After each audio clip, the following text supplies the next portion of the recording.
कंकाल का रहस्य। चौरा गांव के खेतों में इन दिनों खुदाई का काम चल रहा था। असल में इसी गांव से होकर एक अच्छी सड़क गुजरनी थी, इसलिए यहाँ खुदाई शुरू की गई थी। अचानक एक दिन खुदाई करने वाली मशीन से कुछ टकराता है। बाद में जब खोजबीन की जाती है तो वहाँ से 2 कंकाल मिलते हैं। पुलिस गांव के लोगों से पूछताछ शुरू करती है। आप लोगों को क्या लगता है ये किसके कंकाल हो सकते हैं? अरे साहब, हमें क्या पता ये किसके कंकाल है, आप ही लोग पता लगाइए। हम लोग तो बहुत ज्यादा डरे हुए हैं। हाँ, हमारी फॉरेंसिक टीम अभी आ रही है।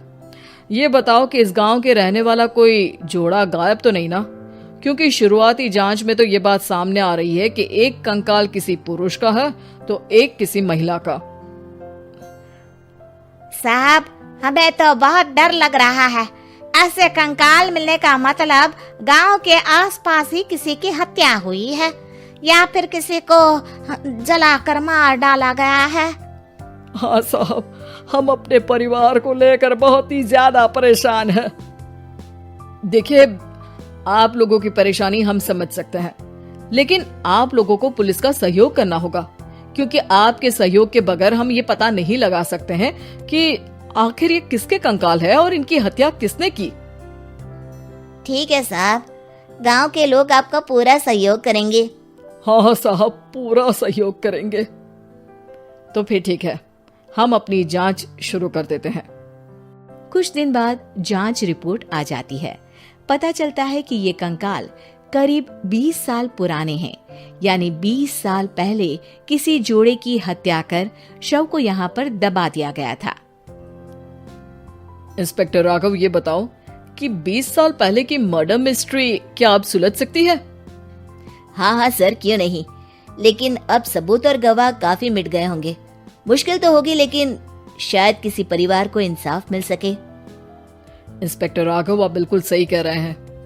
किसी परिवार को तो इंसाफ मिलेगा ही और किसी को उसके किए की सजा भी मिलेगी। जी सर, मैंने तो जांच शुरू भी कर दी है। 20 साल पहले इस गांव के 2 जोड़े अचानक कहीं गायब हो गए थे। मैंने दोनों ही परिवारों के बाकी के सदस्यों से बातचीत शुरू की तो उन्होंने बताया कि उनके बच्चे शहर गए थे, लेकिन आज तक वापस नहीं लौटे हैं। लेकिन ये दोनों शव किस परिवार के सदस्यों के हैं, ये कैसे पता चल सकेगा? सर, मैंने डीएनए टेस्ट करवा लिया है। आज शाम तक इसकी रिपोर्ट भी आ जाएगी। अच्छा, ठीक है। उसी शाम को सर, डीएनए रिपोर्ट के मुताबिक ये दोनों ही लाशें चौरा गांव के रहने वाले प्रधान सुल्तान सिंह के बेटे और बहू की है। लेकिन इनकी हत्याएं किसने की है, ये कैसे पता लगेगा? इसी का तो पता लगाने की कोशिश में जुटा हूँ सर। आज सुल्तान सिंह से मिलने भी जा रहा हूँ। मेरा बेटा और बहू तो मेरे लिए सिर्फ यादों में ही रह गए थे। हमें उनकी लाशें तक नहीं मिल सकी थी। आज 20 साल बाद उनके कंकाल मिले हैं। मैं अब किसके लिए जीऊं?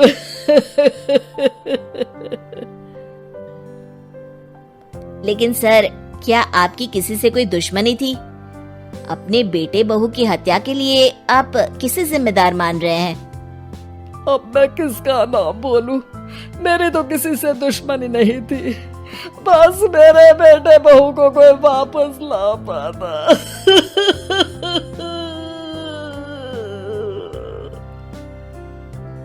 इसके बाद सुल्तान सिंह फूट फूट कर रोना शुरू कर देते हैं। सर, अब आप इनका अंतिम संस्कार करवा सकते हैं। कम से कम इनका शरीर ना सही, इनका कंकाल तो आपको मिला है। लेकिन हाँ, अगर आपको कुछ भी याद आए तो जरूर बताइएगा।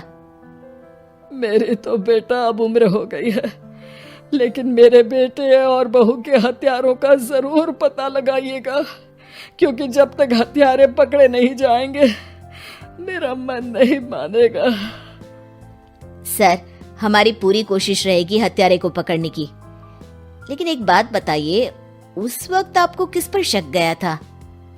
उस वक्त मेरे एक ड्राइवर को पकड़ा गया था, लेकिन सबूतों के अभाव में उसे छोड़ दिया गया था। अच्छा, और ड्राइवर पर कैसे शक हुआ था?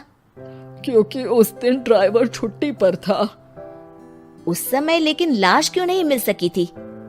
उस वक्त पुलिस ने बहुत कोशिश की थी, लेकिन दोनों की डेड बॉडी नहीं मिल सकी थी।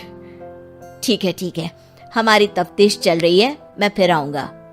इसके बाद इंस्पेक्टर वहां से चला जाता है और सुल्तान सिंह अपने बेटे और बहू की याद में खो जाते हैं। कुछ दिन बाद सुल्तान सर, एक बात बताइए, जब आपके बेटे बहू की हत्या हुई थी, उसी के आसपास आपके ही गांव का रहने वाला एक और जोड़ा उसी वक्त गायब हो गया था ना? हाँ सर, अलका और अभिषेक, वो भी मेरे बच्चों जैसे ही थे। तो फिर वो कहाँ है?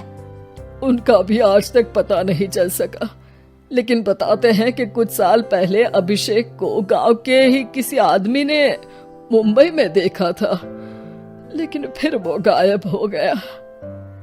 यानी अभिषेक और अलका की हत्या नहीं हुई थी, बल्कि उन्होंने किसी वजह से खुद ही गांव छोड़ दिया था। हाँ, हो सकता है, क्योंकि अभिषेक मेरे बेटे संतोष का अच्छा दोस्त था और उसका मेरे घर भी आना जाना लगा रहता था। हो सकता है कि उसने मेरे बेटे और बहू के बारे में सुन लिया हो और ये गांव छोड़ दिया हो सकता है। उनके परिवार का कोई अब नहीं रहता क्या इस गांव में? अब तो कोई नहीं रहता। एक चाचा थे, लेकिन उन्होंने भी अपना पुश्तैनी मकान बेच दिया है। वो भी अब कहीं शहर में ही बस गए हैं। ओह, अभिषेक और अलका के बारे में भी पता लगाना होगा। हो सकता है कि वही इस हत्या के बारे में कुछ बता सके। हो तो सकता है, लेकिन वो बेचारे तो खुद ही वक्त के मारे थे, वो क्या बताएंगे। फिर भी सर, जब केस दोबारा खुला है तो जांच तो करनी ही पड़ेगी, और इस बार तो लाशें भी बरामद हुई है। कुछ दिन तक लगातार तफ्तीश चलती रही। एक दिन थाने से सुल्तान सिंह को फोन आता है। हाँ, कौन बोल रहा है? सर, मैं कांस्टेबल तुलाराम बोल रहा हूँ थाने से। आपको थाने आना पड़ेगा। थाने? लेकिन क्यों? सर, किसी की पहचान करवानी है। अच्छा ठीक है, मैं दोपहर तक पहुंचता हूँ। सुल्तान सिंह दोपहर में थाने पहुंचता है। कई पुलिस के अधिकारी वहां मौजूद रहते हैं। सर, आपके बेटे की हत्या का रहस्य आज शायद सुलझ जाए। अच्छा इंस्पेक्टर राघव, पर वो कैसे? सर, उस आदमी को देखिए, क्या वही अभिषेक है? सुल्तान सिंह की आंखों में हैरानी से आंसू आ जाते हैं। हाँ सर, यही अभिषेक है। ये आपको कहाँ से मिला? सिर्फ अभिषेक ही नहीं, बल्कि इसकी पत्नी अलका भी इसके साथ है। मैडम, जरा अभिषेक की पत्नी को लाइए। जैसे ही अलका को पेश किया जाता है, सुल्तान सिंह जमीन पर गिर जाते हैं। सुल्तान सर, क्या हुआ आपको? आप अलका को देखकर गिर क्यों गए? सुल्तान सिंह सर पकड़कर बैठ जाते हैं। ये अलका नहीं, बल्कि ये तो मेरी बहू रितु है। पूरा थाना एक दूसरे का मुंह देखने लगता है। क्या? इसके बाद हर किसी को दो कंकाल और हत्या का रहस्य समझ में आ गया। अभिषेक और रितु ने मिलकर संतोष और अलका की हत्या की थी और लाश को जमीन के नीचे दबा दिया था। आज 20 साल बाद इस हत्या का रहस्य खुल सका था कि अवैध प्रेम संबंध में 2 मासूमों की जान गई थी।